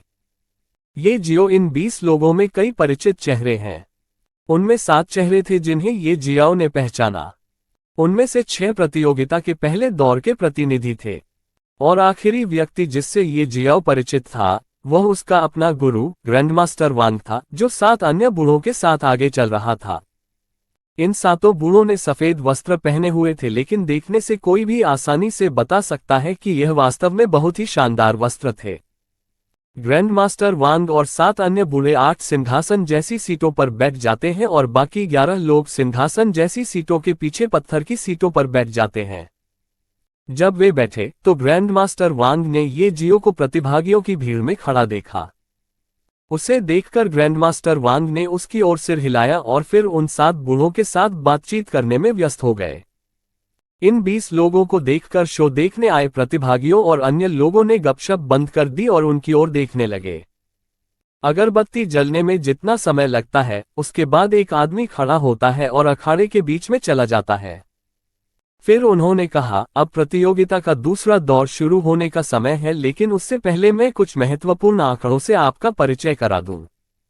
वह आदमी सिंहासन पर पत्थर के आसनों की भांति बैठे हुए सभी बूढ़ों का परिचय कराने लगा। आइए बाईं ओर से शुरू करें। पहला है ब्लू क्लाउड संप्रदाय का संप्रदाय नेता। दूसरा है प्रोफाउंड स्काई संप्रदाय का संप्रदाय नेता। तीसरा है स्वर्ग तलवार संप्रदाय का संप्रदाय नेता। चौथा है संप्रदाय नेता रेड मून संप्रदाय के नेता। 5वें व्यक्ति व्हाइट स्नो संप्रदाय के संप्रदाय नेता हैं। 6ठे व्यक्ति हमारे राजा एजियो ड्रैगन देश के राजा महामहिम हैं। जैसे ही उन्होंने कहा कि बाईं ओर से पत्थर की सीटों जैसे सिंहासन पर बैठा 6ठा व्यक्ति एजियो ड्रैगन देश का राजा है, प्रतिभागियों सहित उपस्थित सभी लोग तुरंत झुक गए और जोर से चिल्लाए, सम्राट अमर रहें। जब राजा ने ये देखा तो उसने संतुष्टि से सिर हिलाया और हाथ हिलाया। तुरंत हवा के एक झोंके ने सभी लोगों को अपना सिर उठाने में मदद की। और जो आदमी इन शक्तिशाली विभूतियों का परिचय करा रहा था, वह अगले व्यक्ति का परिचय भी कराता रहा। वहां बैठे सातवें व्यक्ति फॉर्मेशन मास्टर हैं, जिन्हें हमारे राजा और 5 महान संप्रदायों के संप्रदाय नेताओं ने आमंत्रित किया था। Master Wu Yu. हर कोई पहले से ही जानता है कि वह वही थे जिन्होंने टेलीपोर्टेशन शकल का निर्माण किया, जिससे हमारी यात्रा आसान हो गई। और अंतिम लेकिन महत्वपूर्ण नहीं, 8वां व्यक्ति हमारे एजियो ड्रैगन कंट्री के कीमिया के एकमात्र ग्रैंडमास्टर वांग हैं। यहाँ बहुत से लोग उन्हें नहीं जानते क्योंकि उन्हें सार्वजनिक रूप से बाहर आना पसंद नहीं है।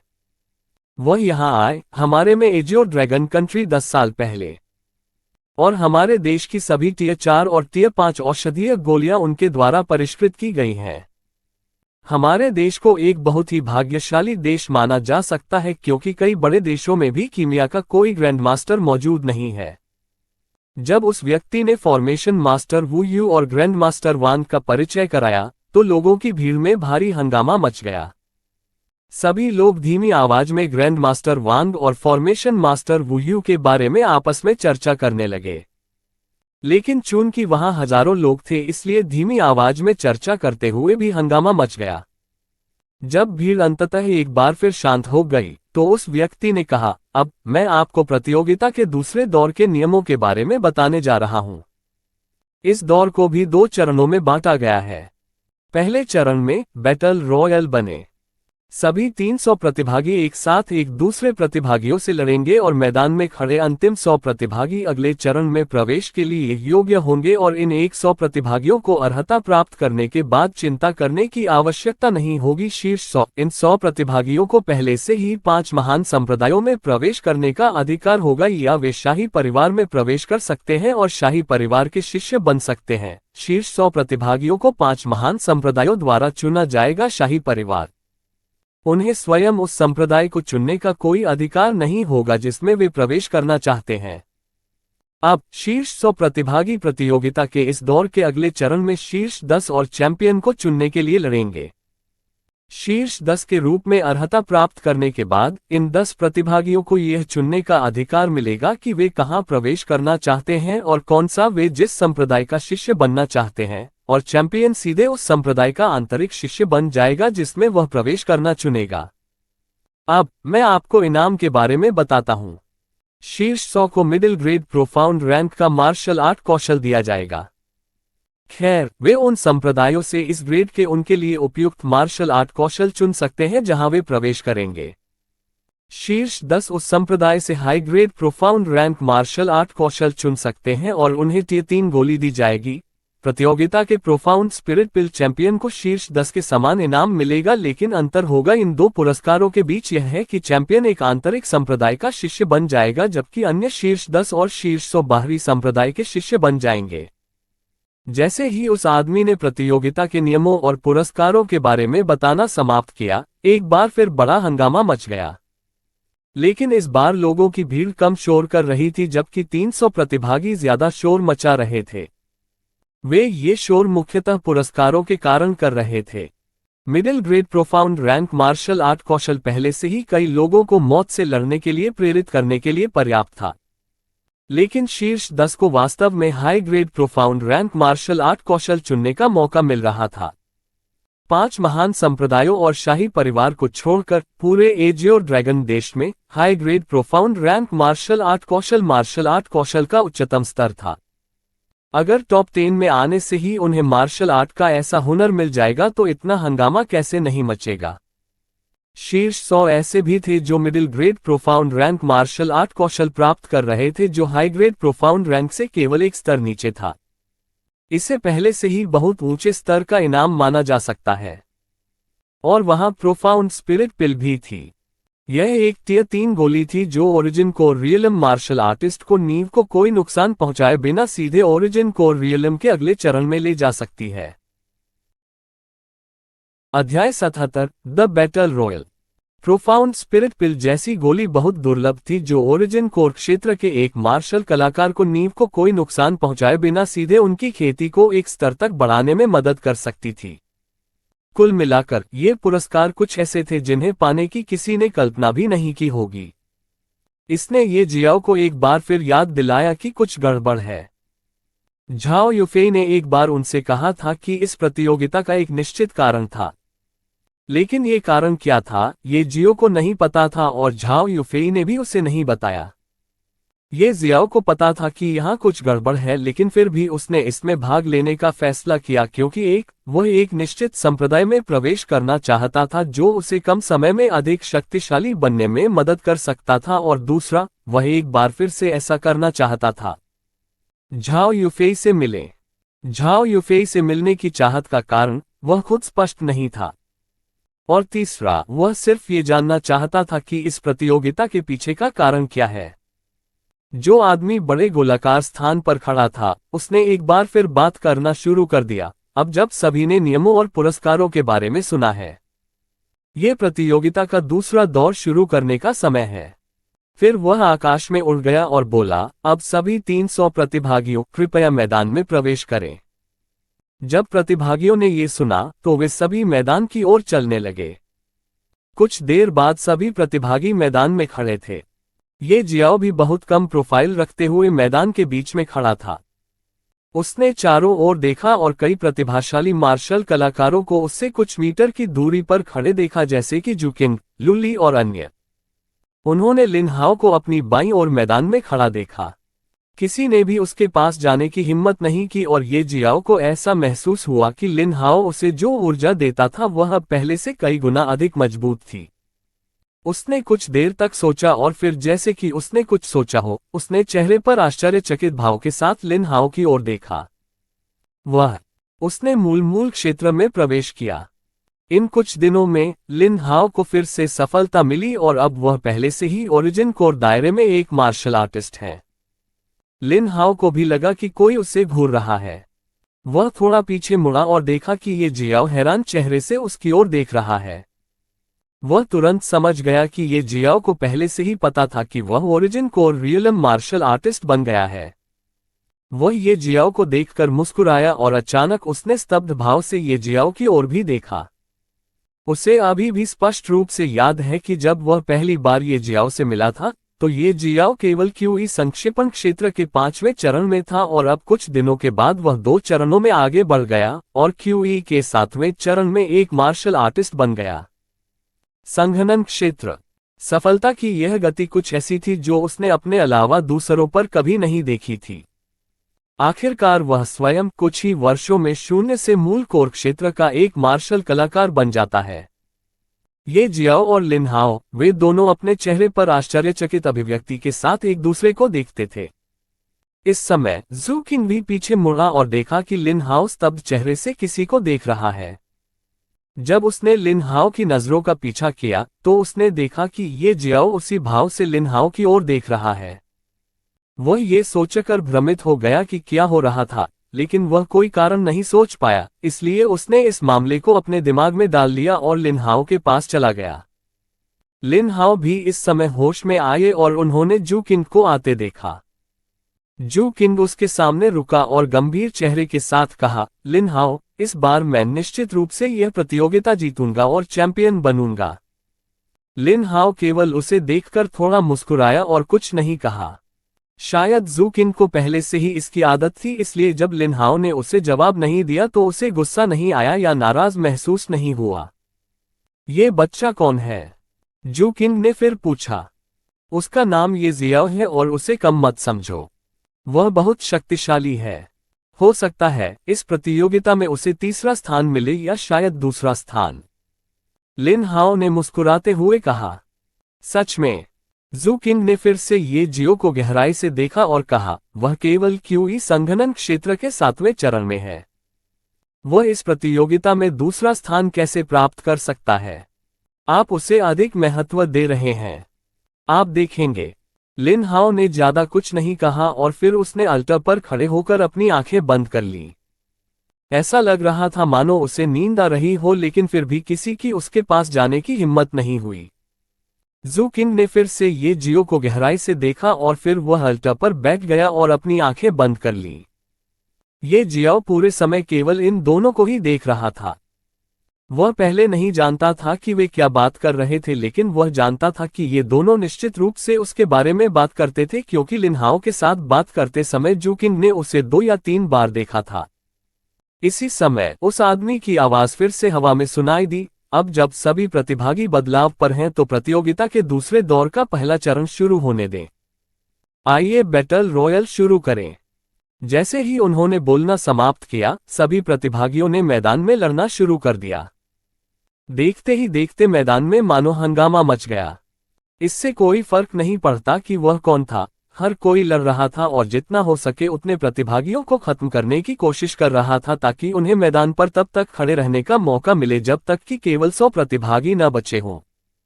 सबसे पहले सभी प्रतिभागियों ने उन लोगों को खत्म करने की कोशिश की जो अखाड़े की सीमा पर खड़े थे, और उन्हें खत्म करने के बाद उन्होंने अपने से कमजोर खेती वाले प्रतिभागियों की तलाश शुरू कर दी। 2 अगरबत्ती जलाने में लगने वाले समय के बाद मैदान में केवल 160 प्रतिभागी बचे थे। इतने कम समय में ही लगभग आधे प्रतिभागी बाहर हो गए। अब जो भी मैदान में खड़े थे वे सभी ताकतवर थे। उनमें से सबसे कमजोर क्यूई संक्षेपण क्षेत्र के 6ठे चरण में खेती के स्तर वाले प्रतिभागी थे। एक पल के लिए तो ऐसा लगा जैसे मैदान में सिर्फ शांति ही शांति हो। सभी प्रतिभागी चुप रहते हैं, एक दूसरे की ओर देखते हुए सोचते हैं कि आगे क्या करना है। आइए एक महान लड़ाई लड़ें। हो सकता है कि अगर हम यहाँ असफल भी हो जाएं, तो हम 5 महान संप्रदायों के किसी भी बुजुर्ग या शाही परिवार के बुजुर्ग की नजरों में प्रवेश कर सकें। यह इन महान स्थानों में प्रवेश करने का हमारा मार्ग भी बन सकता है। हाँ, आप सही कह रहे हैं। हम किसका इंतजार कर रहे हैं? चलो लड़ते हैं। कोई नहीं जानता कि शुरुआत किसने की, लेकिन जब एक युवक ने बोलना शुरू किया तो फिर से शुरू हुई लड़ाई शुरू हो गई। हर कोई एक दूसरे से लड़ रहा था। ये जियो कोई अपवाद नहीं था। वैसे भी यहाँ उसे कोई नहीं जानता था। वे उसका सामना क्यों करेंगे और उससे क्यों नहीं लड़ेंगे? केवल फैंग लिन और लू ली जैसी व्यापक रूप से ज्ञात प्रतिभाएं ही एक समय में 1 या 2 विरोधियों का सामना कर रही थीं। जाहिर है कोई भी उन्हें नाराज नहीं करना चाहता था। केवल वे ही लोग उनसे लड़ने गए जो स्वयं को इन प्रतिभाओं से अधिक शक्तिशाली मानते थे। लेकिन फिर भी 2 शख्सियतें ऐसी थीं जो लड़ नहीं रही थीं। या सही शब्द तो ये होंगे कि उनसे लड़ने की हिम्मत किसी ने नहीं की। उनमें से एक अपनी आंखें बंद करके अखाड़े में बैठा था और दूसरा व्यक्ति अपनी आंखें बंद करके मैदान पर खड़ा था। ये 2 शख्सियतें थीं जू किंग और लिनहाओ। ये दोनों पूरे एजियो ड्रैगन कंट्री के सबसे प्रतिभाशाली जीनियस के रूप में जाने जाते थे। भले ही जू किंग पहले से ही 17 साल का होने वाला था, वह पहले से ही क्यूई संघनन क्षेत्र के चरम पर था और उसकी लड़ने की क्षमता भी बहुत मजबूत थी। वह ओरिजिन कोर दायरे के पहले चरण में एक मार्शल कलाकार के खिलाफ भी जीत सकता है। किसी को भी इन दोनों प्रतिभाओं से परेशानी देखने की हिम्मत नहीं हुई और ये दोनों भी ऐसा व्यवहार कर रहे थे मानो यहाँ कुछ हो ही नहीं रहा हो। सभी प्रतिभागी बहुत तीव्रता से लड़ रहे थे। ये जियाओ को भी कभी कभी एक साथ कई प्रतिभागियों का सामना करना पड़ा, और उस समय उन्होंने हर संभव कोशिश की और अंततः मैदान पर डटे रहने में कामयाब रहे। अंत में ये जियाओ, फैंग लिन, लू ली, जू किंग और लिन हाओ सहित मैदान पर केवल 100 प्रतिभागी बचे थे। इस समय पूर्व पुरुष फिर से मैदान में उड़ गया और बोला, आप सभी को शीर्ष 100 में स्थान प्राप्त करने के लिए बधाई। अब आप सभी 5 महान संप्रदायों और शाही परिवार के शिष्य बनने के लिए योग्य हैं। अब आराम करें, एक दिन के लिए। अगला दिन प्रतियोगिता का अंतिम दिन होगा। अध्याय 78, शीर्ष 10 के लिए लड़ाई। जब ये जियाओ, फैंग लिन, लू ली, जू किंग और लिन हाओ सहित अखाड़े में केवल 100 प्रतिभागी बचे थे, इस समय पिछला आदमी फिर से मैदान में उड़ गया और कहा, स्थान प्राप्त करने के लिए आप सभी को बधाई शीर्ष 100 में। अब आप सभी 5 महान संप्रदायों और शाही परिवार के शिष्य बनने के योग्य हैं। अब एक दिन आराम करें। अगले दिन प्रतियोगिता का अंतिम दिन होगा। अगले दिन प्रतियोगिता के दूसरे चरण के लिए सभी एक बार फिर उसी स्थान पर एकत्र हुए। कुछ समय बाद एक बार फिर 5 महान संप्रदायों के संप्रदाय नेता और एजियो ड्रैगन देश के राजा, वे गठन मास्टर वू यू और ग्रैंड मास्टर वांग के साथ आए। तब वे फिर पत्थर के आसनों के समान अपने सिंहासन पर बैठ गए। उसके बाद प्रतियोगिता के दूसरे दौर के पहले चरण की मेजबानी करने वाला पिछला व्यक्ति फिर से मैदान में उड़ गया और फिर उसने बिना कुछ कहे अपने हाथ हवा में लहरा दिए। अचानक कई छोटे टोकन कहीं से प्रकट हुए और प्रत्येक प्रतिभागी के हाथों पर आ गिरे। ये जियाओ ने अपने हाथ में मौजूद टोकन को देखा और पाया कि यह सिर्फ एक सामान्य टोकन था। उस पर एक नंबर लिखा हुआ था। उसने दूसरों के टोकन पर नजर डाली तो देखा कि सभी के टोकन पर अलग अलग नंबर लिखे हुए थे। उनके टोकन का नंबर 57 था। जब अखाड़े के आदमी ने देखा कि अब सभी 100 प्रतिभागियों के हाथों में टोकन है, तो उसने कहा, इस दौर के नियम बहुत सरल हैं। हर किसी के पास एक टोकन है और प्रत्येक टोकन का अपना विशिष्ट नंबर होता है। टोकन नंबर धारक 1 टोकन नंबर 2 के धारक के खिलाफ लड़ेगा। नंबर 3 का धारक नंबर 4 के धारक के खिलाफ लड़ेगा। विजेता तब तक इंतजार करेगा जब तक कि शीर्ष 50 का फैसला नहीं हो जाता शीर्ष 25 का निर्णय करने के लिए। एक बार शीर्ष 25 का निर्णय हो जाएगा तो लड़ने के नियम मैं उस समय बताऊंगा।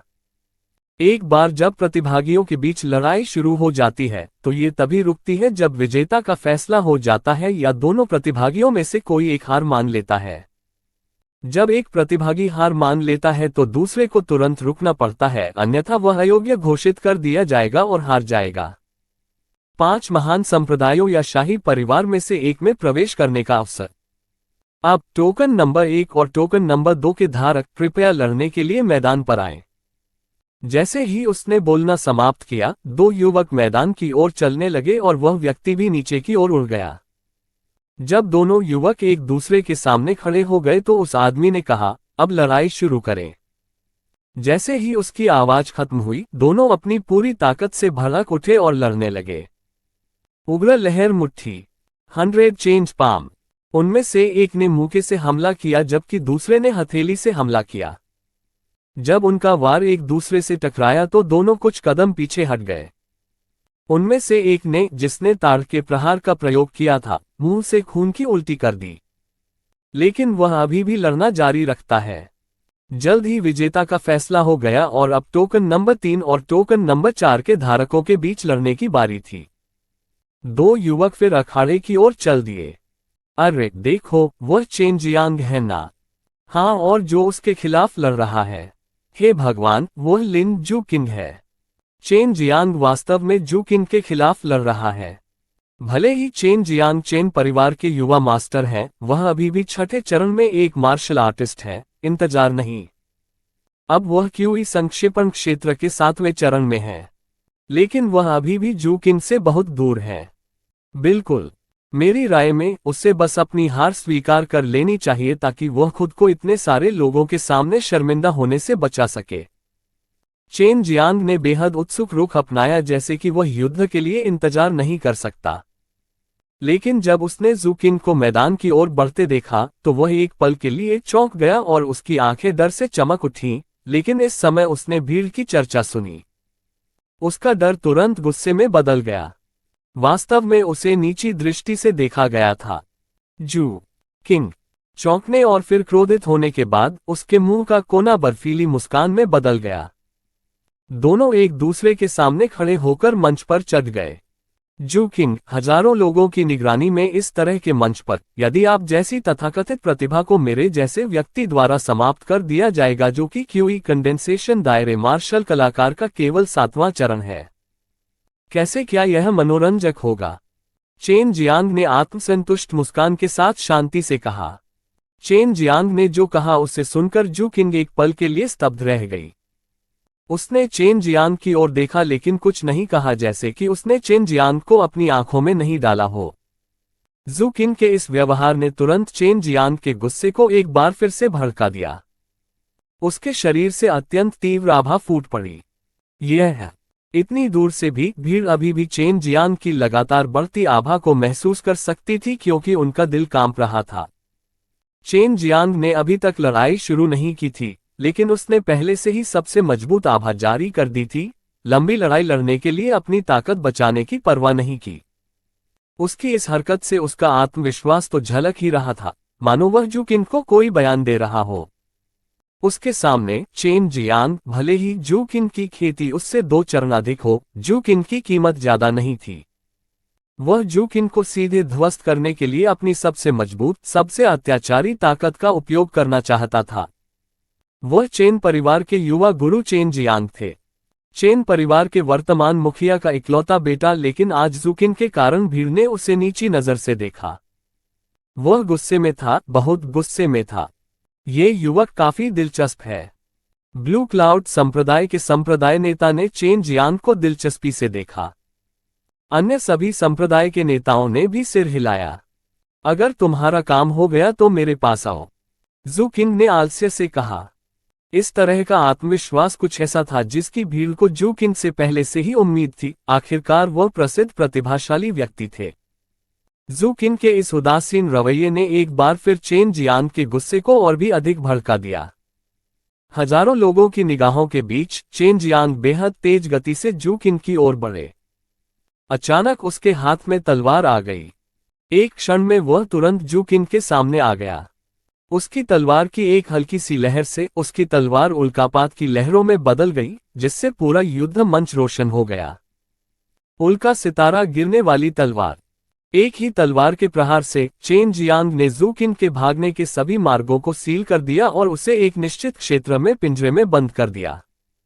और इसी समय ऊपर से उस पर तलवारों के दसियों वार इस प्रकार गिरने लगे, मानो आकाश से उल्काएं भूमि पर गिर रही हों। जू किन अपनी जगह से नहीं हिला। वह बस वहीं अविचलित खड़ा रहा, जैसे कि जो कुछ उसके सामने आया था उसका उससे कोई लेना देना नहीं था।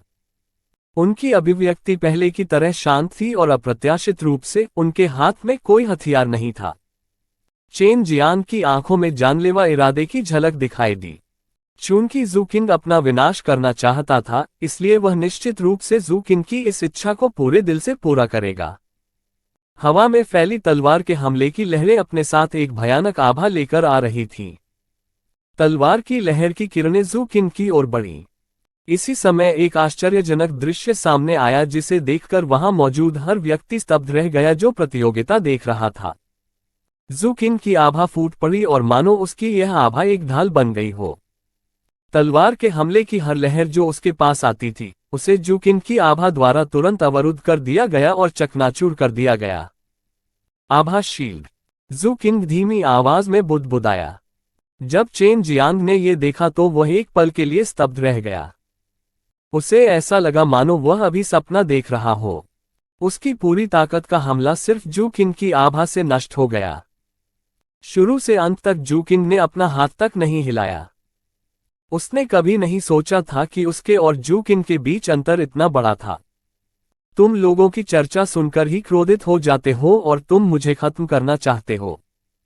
तुम एक ऐसा व्यक्ति जो इतनी आसानी से दूसरों को उकसा सकता है, मार्शल आर्टिस्ट बनने के योग्य नहीं है। यदि तुम्हारा स्वभाव वास्तव में ऐसा है, तो मुझे यकीन है आप अपने पूरे जीवन में कभी भी कुछ भी बड़ा हासिल नहीं कर पाएंगे, जू किन ने धीरे से कहा। जब चेन जियांग ने ये सुना तो उसे ऐसा लगा जैसे उस पर बिजली गिर गई हो। इस समय उसे अपनी कमजोरी भी समझ में आ रही थी। अध्याय 79 चू फैंग का व्यक्तित्व। चेन जियांग को अब अपनी कमजोरी समझ में आ गई। उसने मन ही मन कसम खाई कि वह खुद को जरूर बदलेगा। Mountain smashing palm. इस समय चेन जियांग को कोई मौका दिए बिना जू किन ने अपनी हथेली से हमला किया। चेन जियांग ने यह देखा, लेकिन इस बार उसने कोई जवाबी कार्रवाई नहीं की। वह पहले ही समझ गया था कि उसका जू किन से कोई मुकाबला नहीं है और वह निश्चित रूप से हार जाएगा, तो लड़ने का क्या मतलब था। जू किन की हथेली का हमला सीधे चेन जियांग की छाती पर लगा। जू किन के माउंटेन स्मैशिंग पाम हमले से वह उड़कर गिर गया। उसने 2 कौर खून की उल्टी की और बेहोश हो गया। इस वक्त पूरी भीड़ खामोश थी। किसी ने एक भी बात नहीं कही। यह मैच जू किन ने जीता। कुछ देर बाद प्रतियोगिता के इस दौर की मेजबानी करने वाले व्यक्ति ने घोषणा की। थप थप। ताली की आवाज तुरंत पूरे इलाके में गूंज उठी। उपस्थित सभी लोग जू किन के लिए तालियां बजा रहे थे और उसकी प्रशंसा कर रहे थे। अब टोकन नंबर 5 और टोकन नंबर 6 के धारक कृपया मैदान में प्रवेश करें, उस आदमी ने फिर कहा। फिर 2 युवक अखाड़े में घुस आए और मारपीट करने लगे। ये चलता रहा। टोकन नंबर 7 और टोकन नंबर 8 के धारक कृपया प्रवेश करें। मो तियानकी जीत गया। टोकन नंबर 9 और टोकन नंबर 10 के धारक कृपया प्रवेश करें। फैंग लिन जीत गया। टोकन नंबर धारक। टोकन संख्या 57 और 58 के धारक कृपया मैदान में प्रवेश करें। अब लड़ने की बारी ये जियाओ की थी। वह अखाड़े की ओर चला और उस पर चढ़ गया। प्रतिभागियों की भीड़ से एक युवक भी निकलकर उनके सामने रुक गया। हेलो, मैं वू कैंग हूं। उस युवक ने अपना हाथ पकड़कर ये जियाओ को अपना परिचय दिया। ये जियाओ ने भी मुस्कुराते हुए जवाब दिया। वू कैंग भी क्यूई संघनन क्षेत्र के 7वें चरण में था। दोनों लड़ने को तैयार हो जाते हैं। वू कैंग अचानक गति में आ गया। हालांकि वह केवल क्यूई संघनन क्षेत्र के 7वें चरण में था, उसकी गति क्यूई संघनन क्षेत्र के शिखर पर एक मार्शल आर्टिस्ट से भी तेज थी। वू कैंग अचानक ये जियाओ के सामने आ गया। उसके दाहिने हाथ में एक कुल्हाड़ी थी जो किसी को नहीं पता कि वह कहां से आई थी। उसने बेतहाशा अपनी कुल्हाड़ी से काट डाला। पहाड़ तोड़ने वाला। भले ही ये जियाओ वू कैंग जितना तेज नहीं था, भले ही उसने वू कैंग की हरकत नहीं देखी और थोड़ा आश्चर्यचकित हुआ जब वू कैंग अचानक उसके सामने आया और अपनी कुल्हाड़ी से उसे काट डाला, फिर भी वह शुरू से ही तैयार था। उसके हाथ में अचानक एक तलवार भी आ गई। उसने अब तक तलवार की कोई तकनीक नहीं सीखी है, इसलिए वह वू कैंग के हमले को रोकने के लिए केवल बेतरतीब ढंग से स्लैश कर सकता है। उसने आने वाली कुल्हाड़ी को रोकने के लिए अपनी पूरी ताकत से उस पर प्रहार किया। टकराना। जब दोनों भयावह शक्तियां आपस में टकराईं तो उससे निकली ऊर्जा तरंग एक भयंकर तूफान में बदल गई और दूर तक फैल गई। इस समय ये जियो को 10 कदम पीछे हटने के लिए मजबूर होना पड़ा, जबकि वू कैंग केवल 4 कदम पीछे हट गया। पहले हमले में वू कैंग ने बढ़त बनाए रखी। वू कैंग ने चेहरे पर आश्चर्यचकित भाव के साथ ये जियो की ओर देखा। उसे अपनी गति पर पूरा भरोसा था। उसने कभी नहीं सोचा था कि उसकी मुलाकात किसी ऐसे व्यक्ति से होगी जो उसके आक्रमण को रोक सकता है। ये छोटा लड़का भी कुछ है।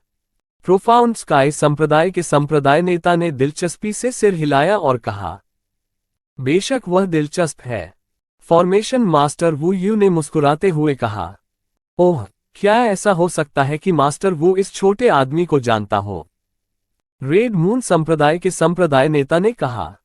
जब अन्य 4 महान संप्रदायों के सभी संप्रदाय नेताओं और एजियोर ड्रैगन देश के राजा ने ये सुना, तो वे भी मुड़े और फॉर्मेशन मास्टर वू को दिलचस्पी से देखा। हे, मैं उसे नहीं जानता, लेकिन मुझे लगता है कि ग्रैंड मास्टर वांग उसे जानते हैं। वह उस क्षण से उसे देख रहा है जब वह छोटा लड़का मैदान पर चढ़ा था। फॉर्मेशन मास्टर वू मुस्कुराए और ग्रैंड मास्टर वांग की ओर देखा। ओह, ग्रैंडमास्टर वांग, क्या ऐसा हो सकता है कि आप सचमुच उसे जानते हो? व्हाइट स्नो संप्रदाय के संप्रदाय नेता ने हंसते हुए कहा। व्हाइट स्नो संप्रदाय की संप्रदाय नेता यहाँ एकमात्र महिला थी। व्हाइट स्नो संप्रदाय व्यापक रूप से महिलाओं की खेती के लिए जाना जाता था। इस संप्रदाय में पुरुषों को प्रवेश की अनुमति नहीं है। ऐसा कहा जाता है कि इस संप्रदाय की उत्पत्ति ग्रैंड जिया साम्राज्य से हुई थी। सच क्या था ये कोई नहीं जानता। ग्रैंड मास्टर वांग ने फॉर्मेशन मास्टर वू की ओर प्रशंसा भरी दृष्टि से देखा। वह एक सांस के लिए हंसा और कहा, मैं वास्तव में उसे जानता हूं। वह इस बूढ़ी हड्डी का एकमात्र शिष्य है। उसका नाम ये जियो है। क्या ग्रैंड मास्टर वांग, आपने वास्तव में एक शिष्य को स्वीकार कर लिया है? रेड मून संप्रदाय के संप्रदाय नेता आश्चर्य से बोले। तुम देखो, तुम एक छोटे बच्चे की तरह आश्चर्य से चिल्ला रहे हो। व्हाइट स्नो संप्रदाय के संप्रदाय नेता ने हंसते हुए कहा।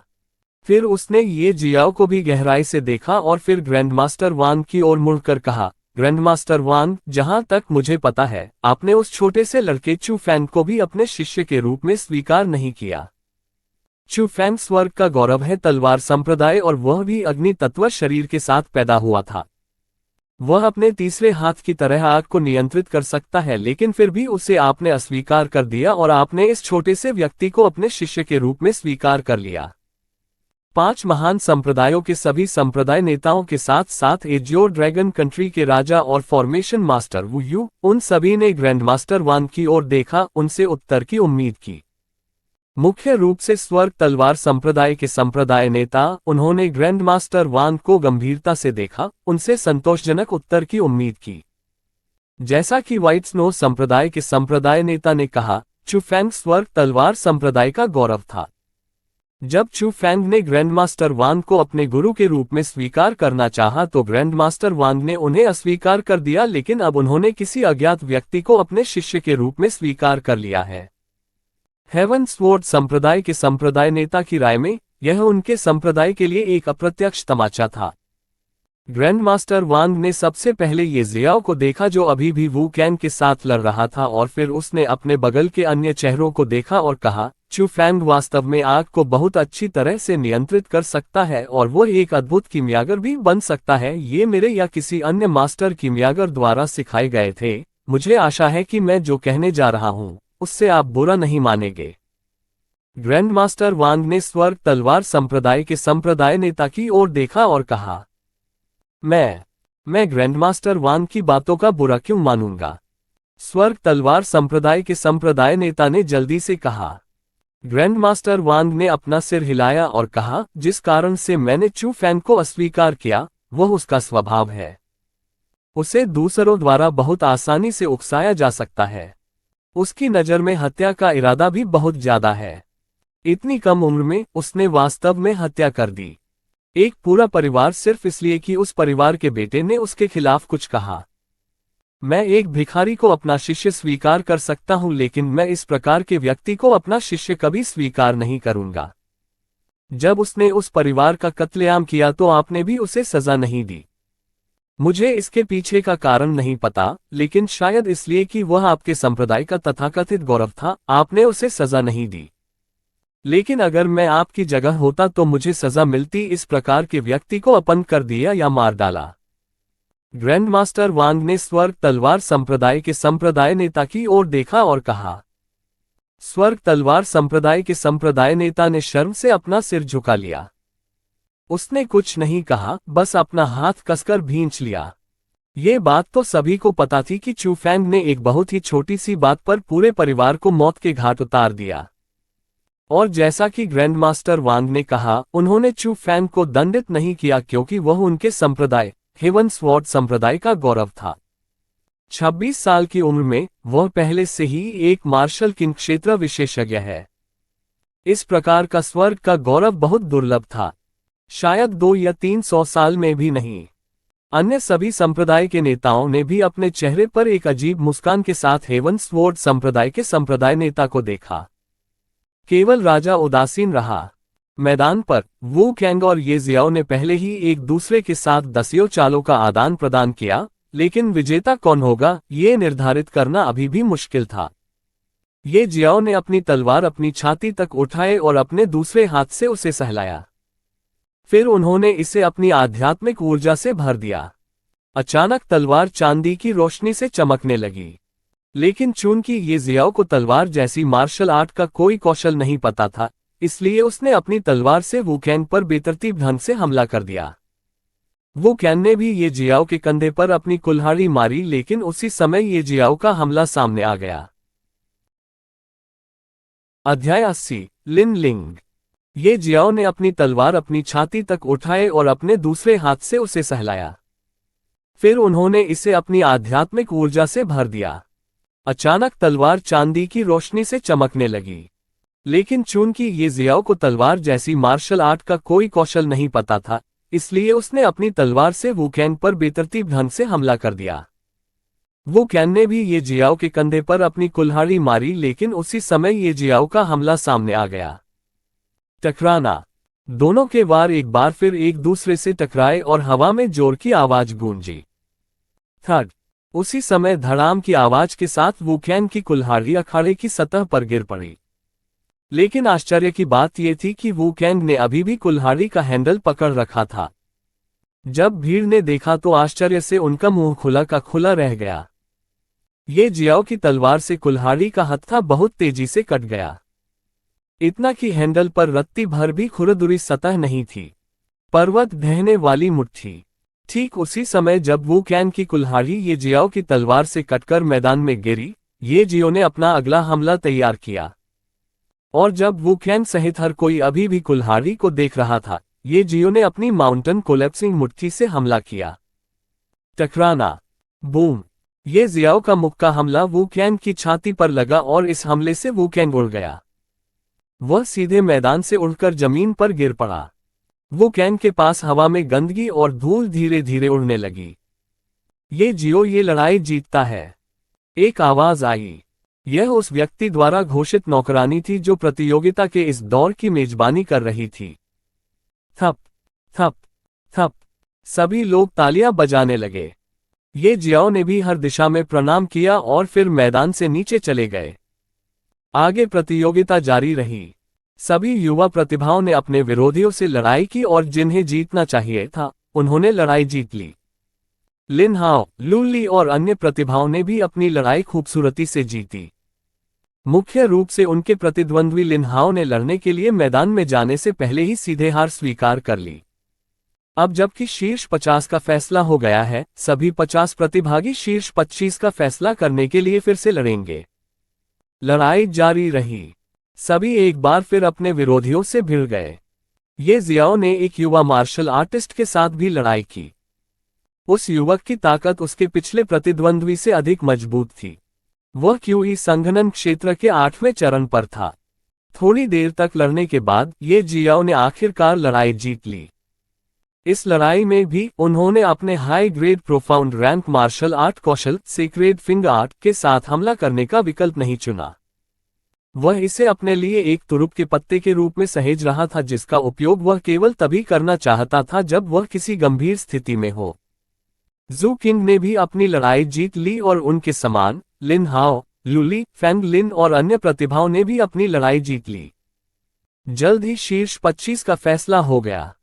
इसके बाद वह शख्स एक बार फिर मैदान में उड़ गया और फिर अपना हाथ हवा में लहराया।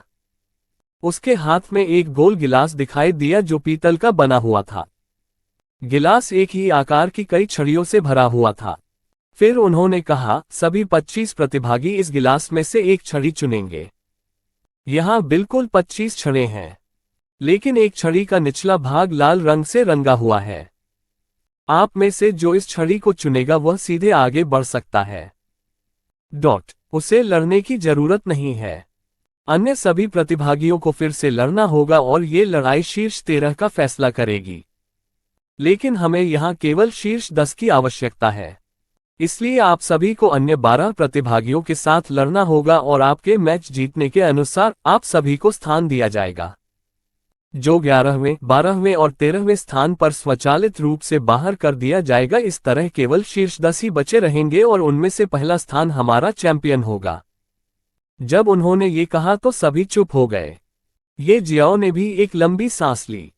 अब सभी लोग कृपया मैदान पर आएं और गिलास में से एक छड़ी चुनें। सभी 25 प्रतिभागी मैदान में चले और सावधानी से एक छड़ी चुनने लगे। वे सभी उस छड़ी को चुनना चाहते थे जिसका निचला भाग लाल रंग से रंगा हुआ था।